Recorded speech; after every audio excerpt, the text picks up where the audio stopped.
Now it's the second part of building a vegetable garden peninsula into the pond. So far we've got this bottom level almost done to the end here, but now it's a little bit of a race against time because there's lots of rain and lots more forecast. So this pond here is gradually reclaiming its ground, and when it's sort of full, it's about kind of that high, so I want to get it high enough so it's so I can work on it when the pond's back again, because this bit's going to be underwater, so I've got to try and get enough done so it's higher than the full pond water level.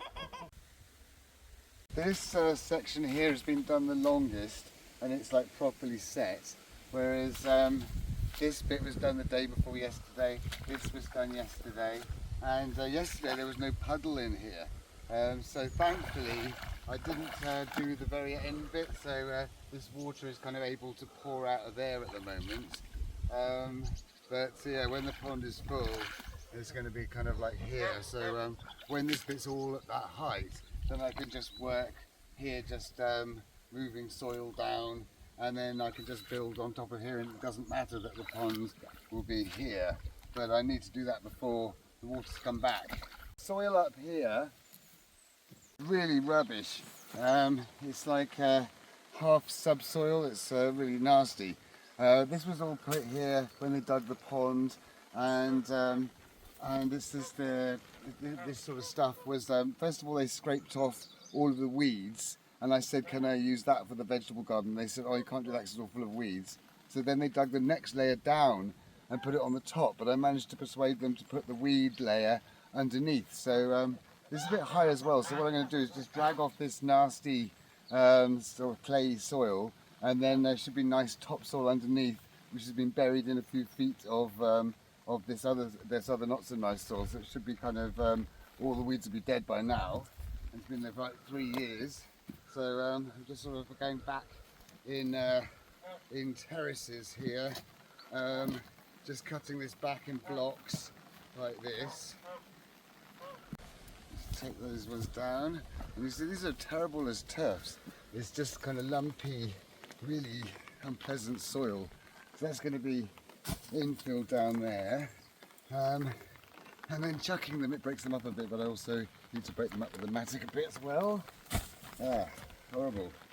And then just cut back another terrace here like this, and then it's about 2 or 3 maybe of these levels down. I should reach the nice layer then. These are not even any good to use as turfs. I'm also getting out some like weed roots and lob them over there. Although the weeds will probably be buried deep enough not to be a problem on this level. Just cut along like this until I get to this slopey bit here, and that's that level done then. When I've done the edge properly, it won't be this kind of haphazard slope that was left by the digger and dumper trucks. So this one here is like the edge one. Just cut that off there. Like that. Lovely.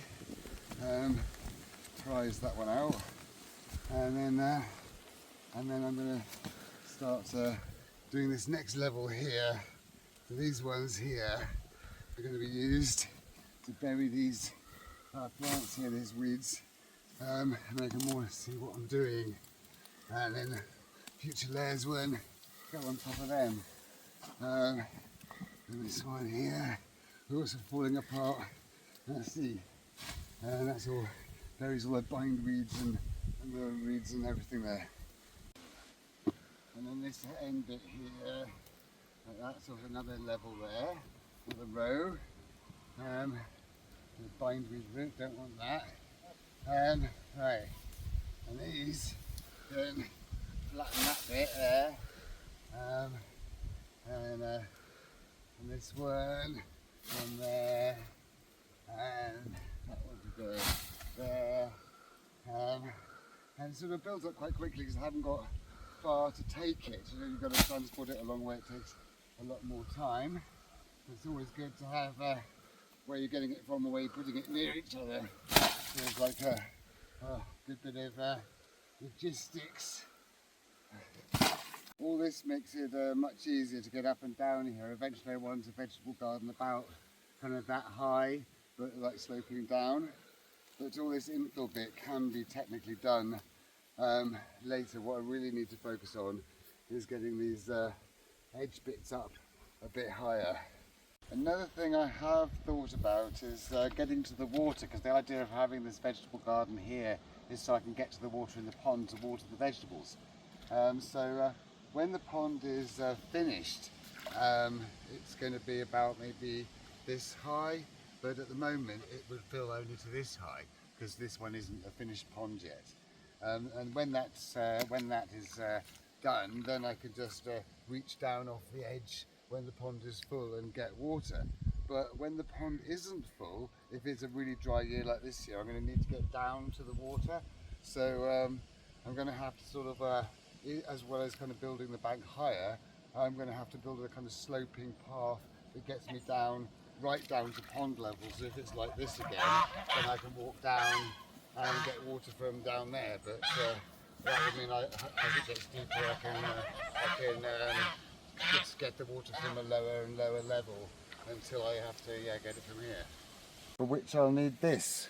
I think here would be a good spot, having it sloping up here, getting to the height of here, and then kind of moving along to that side. I'm going to use pond slop to make this path. I just hope it has time to set before the waters rise. I'm going to try and get bits that don't have any of this pond grass in. I can use them for more bits at the back and bits that go underneath. So just get this lot and put it over here. And just stick this down there and then get another. First I'm going to chase these geese away because they are trampling over my new stuff, and that's not good. And I don't think they want to go. They're quite stubborn creatures. Come on, shoot. I see these baby footprints. I don't think that's going to work. So I'm going to have to do it with the geese. I'm also going to use some of this like subsoil, mostly subsoil layer from the edge of the slop quarry here. And this is going to go more in the interior of the slope, because I don't like having subsoil on the edge of any banks, because if it's saturated it can collapse much more easily.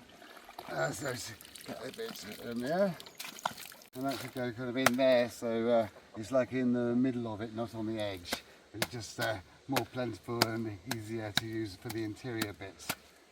And now that this bottom part of the slop quarry is all full with rainwater, this is now kind of saturated, so it's not like a runny slop, it's sort of harder and holds together better, but it is kind of wet and does mould more easily into shape. One more of these, a nice pond slop shovel. Just and get it, shake it a bit to get it all on there. And that should be enough for this little first bit of the path. I just chuck this one there like that, and then pop that up there, and then I can bash that into place like that, and then make this into a nice little slope coming down here, about 1.5 foot, 2 feet wide, 1.5 foot. Right, and just smooth it down, so then when the pond's completely like this again, I can walk down here. Around the edge of the vegetable garden's going to have a fence around it, and then there's going to be a little bit with an orbital path, and it's from the orbital path that this little path will come to. So I don't know, join it about just over there really. It's not going to be a very big path, but I just want it to be nice and comfortable, easy to get water, so that in dry weather I haven't got to be concerned about things like that. Like having to walk a long way around and things, you know. So just bash the sides in a bit, and then this can then go sort of over that way, the next section of it. But that's this first little section of path finished for now. The next thing I want to do is to backfill the bits where the next layer is going to go, because I want to use this like wetter stuff because it's more solid. The stuff over there from the vegetable garden is all kind of lumpy and bumpy. It's going to take a lot of different rainstorms to make that all soak down. So I want something solid to build this on. So first of all, I'm going to use some of this kind of pond grassy, like pond slop here. It's all like matted with this pond grass. So just cut it into chunks, just like as if it was any other turf, because it's like a saturated turf.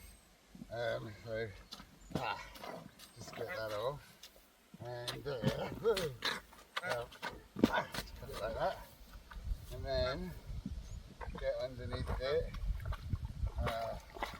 like that. Drain the water off, and then this can be sort of plonked in behind, upside down, like that. Before I put some turfs on, I'm going to need a bit of topsoil slip to sort of squish between them and sort of do a bit more of the plant here. I'm just hacking away into this like pile of topsoil. This is also made of the weedy first layer that was sort of heaped up here. So I kind of, whenever time I need some nice topsoil, I mine away under this. It's just like a heap just left here by the dumper and diggers. Just get these roots out, lock them over there. Don't really want them in there. Just mine out loads of this like this, and then sort of cut down the top bit when it's like overhanging. Right, so we get into here a bit, and just keep on going back and digging it in so it becomes really sloppy and pliable. A bit more there. Yeah. I think that's enough, but I've just noticed that there's a toad here. It's really living in this little bit, but he can't stay in there because it's all going to be dug up, so you're going to have to go somewhere else, I'm afraid. And where can you go? It looks about not a fully grown toad, just maybe 2 or 3 years old, I suppose. Yeah, they're quite kind of, they don't walk very fast, so I'm going to put it somewhere where it's going to have lots of things to hide underneath. Maybe over here. Let's have a close look at him. He's cute, isn't he? Oh, and they don't hop like frogs. So just put him out here out of harm's way. I think somewhere where he's got lots of undergrowth to go and hide under. Yeah, like here. That's right, you can go over in there. Just more little look there. Cute little thing.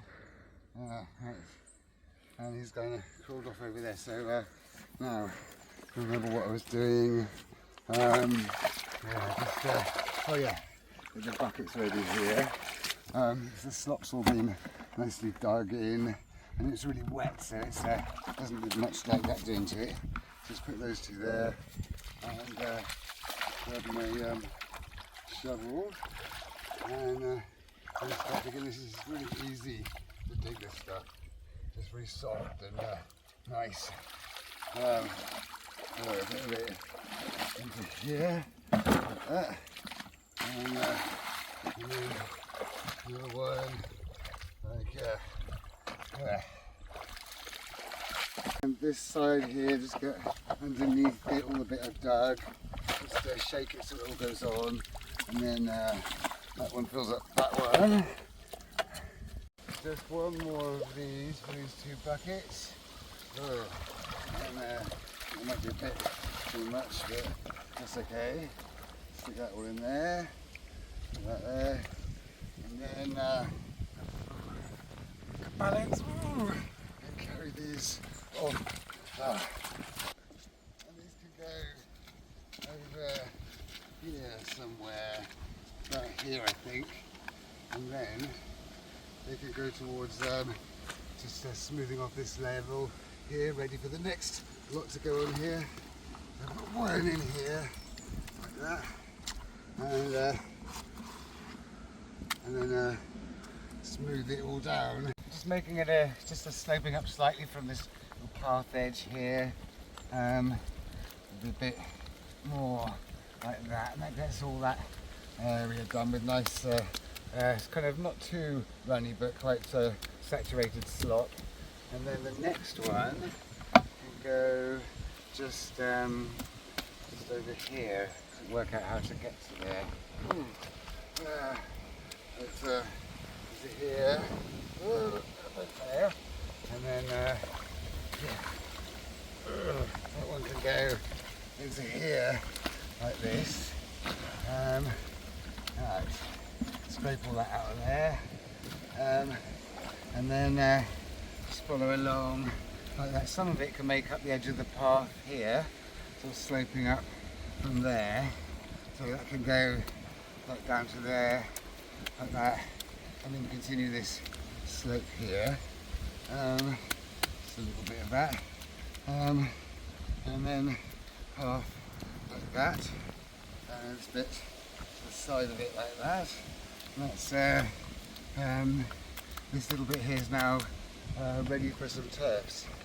There's always a bit of logistics deciding where to cut the turfs from, because when it's all full, this is too deep to go in, and this is like shallow water here, but eventually this is going to be like another pond channel coming up the other side of the vegetable gardens, make it the full peninsula sticking out into the water.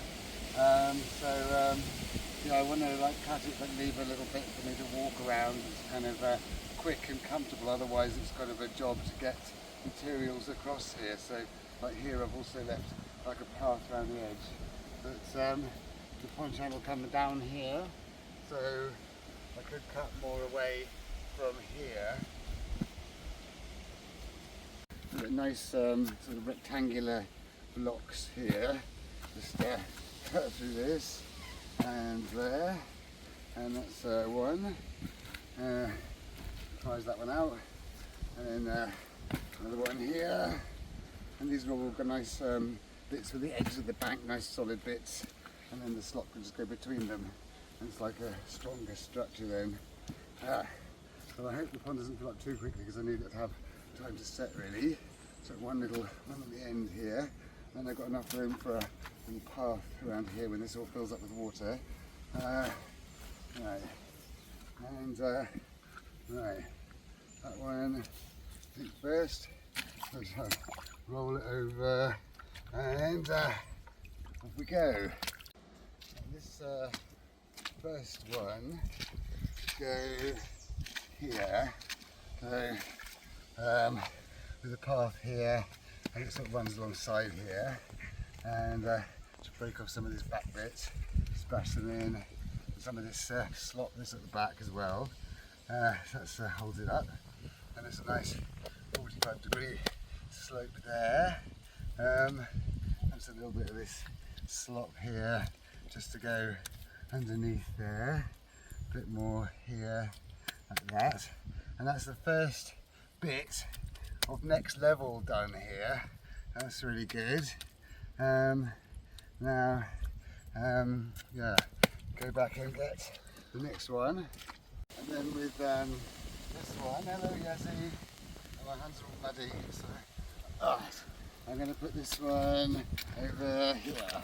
This one is a bit fiddly, yeah, might have to come over here and do this one. So I want that other side to be sloping like this. I also want it to be sloping because the path is coming in here. So that should do, I think. Maybe a bit more. And then break some of these bits off the back and bash that into place. I'll need to get something propping that up a little bit because it's kind of perched on the edge. But that's like the first little bit of the next level done there, and that should put it kind of above water height, just about there. Now I've got a bit more topsoil slop here, and looking for somewhere to step. I'll just squish that sort of in between there, put right down into there, sort of connecting those two, and a bit more there, like that.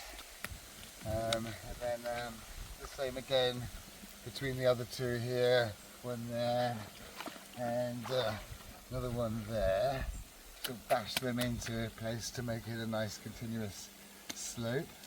And I'll probably just leave them like that to set now. Hopefully they will set before the pond swallows them up. And just remove some of these extra bits from there and put them there. And then I can take these two over here, like this. This first one can just get tipped on to here, like that. I'll take all the bits out, and like so. And then a bit more kind of here. And then this slope can continue along the edge of the bank, getting slowly higher here. But it's not big enough to have a turf. But here, there'd be enough, it would have raised enough to have a turf here. So I'm going to put some of this slop under here, so the turf will squish in nicely without leaving any air pockets or anything. So just put a load of that in there, going quite far back as well, a bit more over there. And then this last bit, you just tip onto there, and then, just slot that over there, and just get out of here. And so it's sagging a bit, so I'm putting a solidy bit in there. And alright, that can spread over a bit. It's sloping upwards slightly again. And here, then the path continues, sort of sloping upwards. I'll probably only get like a part of it done here, up to there, sloping upwards. Yeah, that should do. Right, and now we're going to get a turf. I think I could do quite a long one here. It's quite a big bit of slop. So into there and to here. Right, and then just prise it out like that. And then just get this one out. That's it. There. Hopefully it will stay together in one piece. Alright, and then carry this one off. And then this one can go here. So maybe a bit further over, like that, slope that up to meet it, break down some of those bits that are overhanging, and squish a bit of the slop up to the back there. Yeah, let's just smooth that off with a bit of this slop here and there, and hopefully that will all stay put. I'll come and check it in a bit, but yeah, and then that's the and then the path sort of slopes up to here and comes along at this level here, and when it gets up to about this level, then it will meet the circuit path. So that's probably enough for today. So hope you enjoyed the video. If you did, please like and subscribe. If you press the little me, which is somewhere down there, then you can see all my other videos. And if you have any questions, please do ask, and I shall see you next time.